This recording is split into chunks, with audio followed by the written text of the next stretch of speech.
مسیح کے میٹھے نام میں آپ سب کی سلامتی ہو۔ استثنا کی کتاب 33 باب اور اس کی 28 آیت۔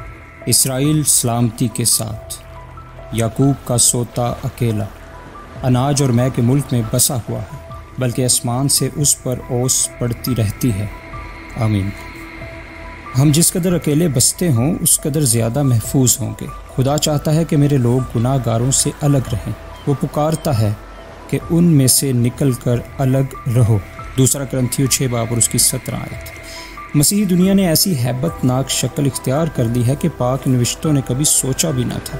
ایک دنیا دار مسیحی روحانی لحاظ سے بیمار ہوتا ہے۔ جو لوگ مسیح کے دشمن کے ساتھ سمجھوتا کر دیتے ہیں انہیں ان کے ساتھ شمار کیا جا سکتا ہے۔ ہمارا تحفظ اور بچاؤ اس میں نہیں کہ دشمن کے ساتھ کسی شرط پر صلح کرنے، بلکہ اس میں ہے کہ اپنے بہترین دوست یسوع کے ساتھ الگ رہیں۔ اگر ایسا کریں گے تو حفاظت میں سکونت کریں گے۔ دنیا بے شک ہمارا مذاق اڑاتی رہے، ہمیں بدنام کرتی رہے اور ہم پر ناک بو چڑھاتی رہے، ہمارا کچھ نہیں بگاڑ سکے گا۔